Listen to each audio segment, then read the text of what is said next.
Can you tell we're just like so excited? We're Peter and Lisa Hoppe. We've left wonderful, colorful Colorado to move closer to families and to find a home that won't break the bank as bad. Since Peter's job allows him to work anywhere with Wi-Fi, city Wi-Fi, still have full coverage right here. we did a nationwide house search for our first home. Can we find the right place for us at the right price? Who cares if it's hard? All you need is one. Welcome to the Happy Hoppe Home Hunt in this series of Finding Home. All right, today we are going and getting our home inspection done. We are so very thankful that we closed on a house, or started the closing process on a house as soon as we did. And it's not ours yet, but this home inspection is gonna be awesome because we literally only had like, what was it, like 10-15 minutes like 15. to go through the whole home last time before we put our offer in. And that was just because we weren't supposed to look at this house, and it's ending up being ours. Maybe, not officially, but soon, very soon. There's an option to do a DIY inspection where you use their app and you take photos, so it probably walks you through, I would imagine, take photos of different things. It tells you what to take photos and check. But yeah, we're not doing that. That would take forever, and I don't know how legit that is. So. Yeah, we want to make sure it's done by a professional. This is our first home and we don't want to mess it up. And so one thing that we're doing today, we bought a tape measure so that way we can measure a few things, specifically the bedrooms. And so the upstairs bedrooms are a little bit on the small side. I do want to caveat that, like they may have seemed small, but actually when I was comparing other homes in similar price range to the one we're buying, that's a pretty normal second and third bedroom room size. Gotcha. Now, the reason that is important for us to have the rooms a specific size is because we are planning on and really thinking about fostering to adopt. And when you foster to adopt, you can have up to 2 people per room, but each child needs at least 50 square feet of their own, which makes sense. And for this, then they have to be like at least a 10 by 10, which would be 100 square feet. Like one's 11 by 11 and one's a 12 by 10. And so we just want to make sure that those measurements are correct, so that way we can make sure that this is a good home for us and that we could potentially foster and adopt up to 4 children while we are in this house. Now, this is not going to be our forever home. It is a starter home, and probably 5 to 7 years is kind of what we're thinking. Red, orange, pink, and blue. You brighten up every room. Your smile is like no other. With you, it always feels like summer. So as home inspectors, what we do is what we call a visual, non-invasive inspection of the readily accessible areas. What that means in plain English is I'm going to go everywhere I can go, as long as I can physically fit there, and as long as it's safe, I'm going to go there and check everything out. I'll be as thorough as I can, just can't disassemble or destroy anything. Sure. Of course. Not right now. We have a list of things that we were just going to like double check or ask about, but you're probably going to cover it as you're going through. So we'll just kind of let you do your thing, just kind of follow around whatever, and then at the end, if we have any questions, we'll ask them. Yeah, so I'm going to be here for pretty close to 3 hours. Okay. You guys are welcome to be here the whole time if you want. You can leave earlier if you want. It's up to you. As long as we're here, though, I do have a couple requests. Please don't throw any wild parties. Don't make long distance calls from a landline if they even have one. Yeah. Don't eat their food. Try not to break anything. And don't get in their beds or try on their clothes because that's weird. That's weird. Fair enough. Obviously, I'm joking about that stuff. I wouldn't expect you to do any of those things. I am so excited for this space. Like, that we have this extra storage. It's just amazing. Where's the light? Yeah. This extra storage space is seriously amazing. Measuring the loft. This is nice. You said 12 feet? Oh, nice. It must be kids next door if they have a playground, maybe. We'll have to get to know our neighbors. They'll probably clean the gutters out there. Look at that. We'll have to do that. Lots of leaves. Measuring for the TV. In case a good deal comes up during Black Friday. Like for the fridge, yeah. How big is the? Oh, this is a lot bigger than what we have right now. Yeah. Much nicer. Yeah, this is nice. We don't really need a new one. Oh, 6, 8. It's only 8? 8 feet big. Oh, seems really tall for me. Short. Just right out here, it's a little bit lower. Probably like, what, only maybe 7 here? So they're currently patching this. You know why? Because remember when we came in here, the light didn't work for in here. And so they're just fixing electrical, and they are awesome. Our sellers actually got in touch with their realtor who got in touch with us, and they're planning on repainting this for us, which is awesome. I used to build houses, and Oh, nice. Nice, so you really know. yeah, and I used to build houses here in Brownsburg. Okay. Matter of fact, 2 neighborhoods over. Oh, okay. One thing you may notice, and you'll only notice it like in tubs and sinks that are white, but as that fills up with water, you may notice kind of a greenish, yellowish tinge to the water. Yeah. That's just Brownsburg water. There's nothing wrong with the water. There's nothing wrong with the pipes. Okay. It just always looks that way. And Okay. you can kind of start to see Yeah. it. Sometimes in a white toilet, it'll kind of look like somebody peed in there and forgot to flush it. Okay. It's just the color of the water. Interesting. Gotcha. Okay. Yeah, I want this Colorado color. Springs. Oh, nice. I've never been there, but I've heard it's really, really nice. Yeah, we It love is, it. yeah. The housing market's just a little crazy, so if you're buying our first home, this was a lot better market to go Yeah. to. Yeah, I've heard Colorado it's one of the places where it's just super expensive to buy a house. And It it's is. getting there, yeah. Yeah, this house, if it was in this good of a school district in Colorado, would be at least $300,000. Oh, wow. So it was like, Yeah, cost of living here is a lot better than yeah. that. We'll see. The light's nice. Yeah. Picture's nice. Yeah, definitely need to eventually update these, No problem. but not a problem. You repaint these. The floor is You nice. can change those too. Like the floor here. I love all the storage that we have. This is amazing. All that. And then here, super nice. It's a pantry that goes back. So that is just so nice. So yeah, we're just like kind of looking and be like, okay, we know we want to paint this kitchen. I actually kind of like this color, but Peter hates it. You're the only one. Obviously I'm not the only one. They like it. No, I mean, like, with our families, at least. I mean, there were Yeah. at least one other person who was like, hey. You My wanna change that my color? brother was like, yeah, go Peter, because yeah, he doesn't like it either, I guess. I don't know. I just think something. I like having an accent color. You bring a little pop of color. You bring a little pop of color. You're a shining star. Get a good power wash on this side for sure. Honey, leaves. Look at all the leaves we get to rake. Yeah. Oh wow, this is so nice. Comes out. Oh, I know. It's not just flat. It looks so good. I'm surprised they didn't have this picture on their listing. Yeah, I really like the back of this house. It's such a nice backyard. I just really like it. I mean, it goes back beyond these trees. I mean, kids can have like forts back here and all kind of fun stuff in these pine trees. So what's back here then? Nothing. Trees. Woohoo! Look at this. You feel like you're in the woods back here. This is amazing.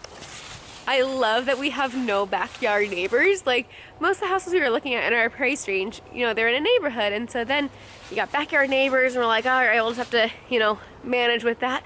But look, it's like we're in a forest here. It's amazing. The house is a lot smaller in the front. When you come to the back, it looks nice. I know. That's why I'm shocked they did not have a picture from this angle on the listing. I really like our house, honey. We might just be destroying it and using it for firewood. It's good for a while. Yeah. That pretty one's got a little pole, got a climbing thing. Yeah. My nephew would love this. There's a fireman's pole. That's awesome. He was just talking about that, how the park they were going to today, he was so excited because it had a fireman's pole. Hey buddy, you can just come here. We got a swing set ready for you. This is so awesome. The fence looks good though, it looks pretty structural. Ooh, there might be some termites. Yeah, like you said, he doesn't check for. Oh man, I love our little back patio area. We can do so much with this back here. Shut the door. Let the radon testing go to waste.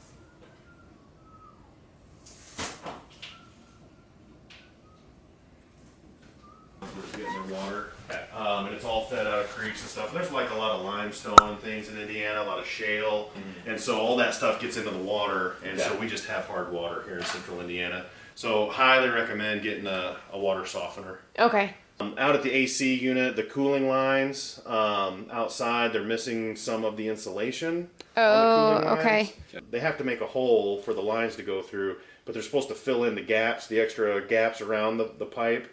To keep critters and moisture and stuff from getting in. Yeah. That stuff always deteriorates over time and falls out. That needs to be redone as well. Those are smaller things, but and that'll all be in the report. And almost anything we find electrical will be a safety issue. Yeah. Just because it's electricity, it's just inherently dangerous. Yeah. So like that outlet over there not having the cover plate on it, that's like a 50-cent thing. It's a safety thing though. Right. Yeah. There's this garage. attic. Yeah, there's one attic here. There's one up above the second floor as well. Oh, nice. It's like a ladder though. Yeah, this is a little folding stairs thing. Nice. So we keep things in the garage like gasoline and paints and solvents and stuff like that. So we're a lot more likely to have a fire in here than anywhere else. The entire ceiling of the garage and any wall that has garage on one side and living space on the other, it has to be a firewall, which means it has to be made of a fire-rated material, which drywall is, and then it has to be solid and complete with no gaps, no holes, no openings of any kind. Because even small gaps, air can get through, and fire will follow the air, get into the attic or get into the wall studs, and spread to the house really quickly. So, like I said, we find this in almost every single house. These little gaps here around this outlet, and the gaps where those go.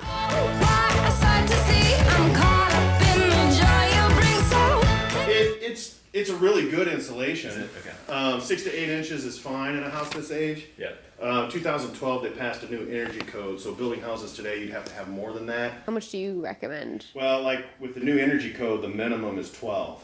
There are some rodent trails up there. It's probably mice. There are mice in pretty much every house. But so you know they're up there. There's also a dead bird up there. Probably somebody should try to figure out how things are getting in. And I know, it's great. So knowledgeable now.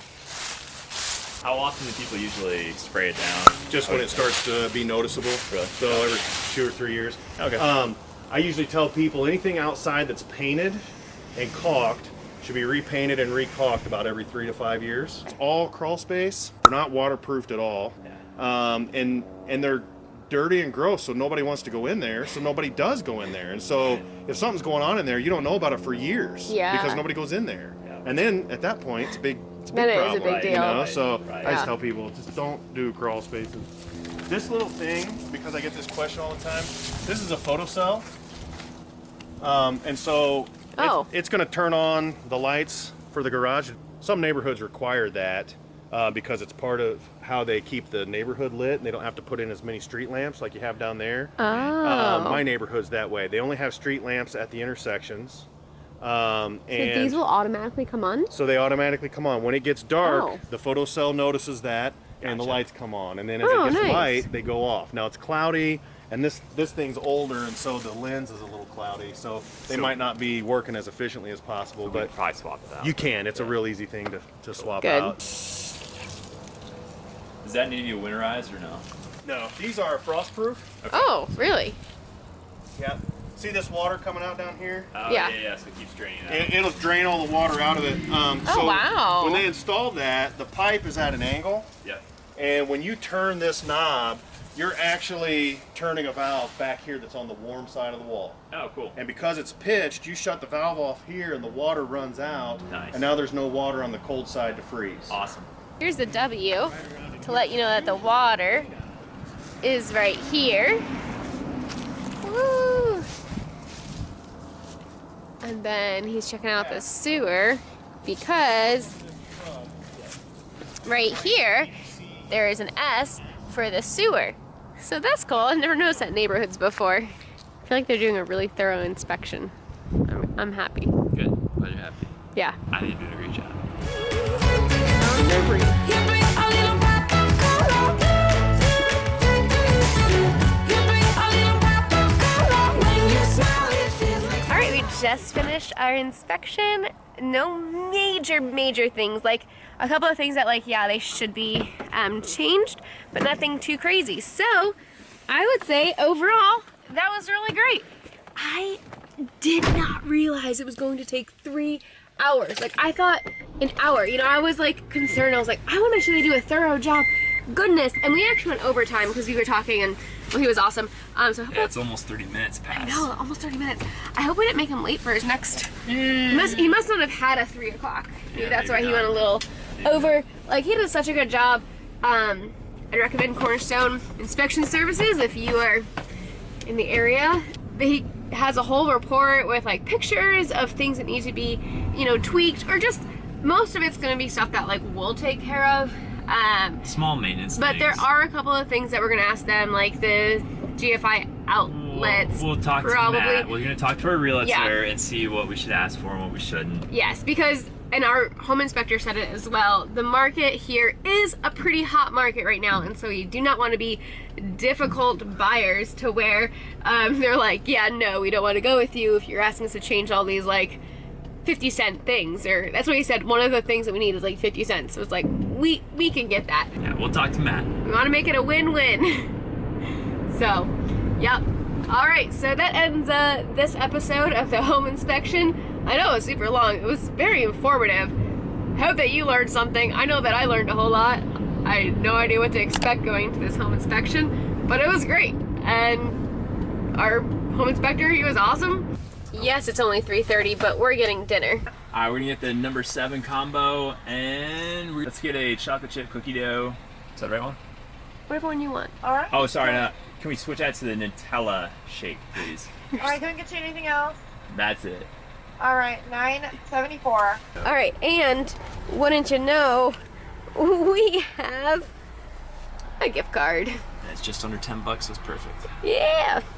Thank you, whoever gave that to us. Yeah, thank you. You've got a heart that's like no other. Alright, so let's envision where I'm gonna put my coffee setup. I was thinking maybe here, but I do like the tables here. Or would we do it over here? Maybe here? Don't worry about that. This is inspection. What does that have to do? Coffee is important. You gotta know where the coffee's going. Your coffee for now is going to be over here. I mean, yeah, I can just go here. For now. For now. We're not doing extra just yet. I'm not saying well, I guess it would be extra. It is. Alright. Keep it simple. Calm down. Alright, so one thing that changed in 1996, which is the year that this house was built, is that then you needed to have the GFI something whatever outlets. And what that means is that way it can reset. And you need to have those in places that have water, like kitchen, bathroom, laundry room. So, but the rule before 1996 was that it had to be 6 feet away from the sink. So these 2 outlets that are right next to the sink, this one and this one, do have the reset buttons, and they are GFI, but these 2 are not. And so that's just something that we can ask the seller to replace. And that's something that's our realtor said is pretty common, just because it is a newer rule. Now, the backyard is ridiculous.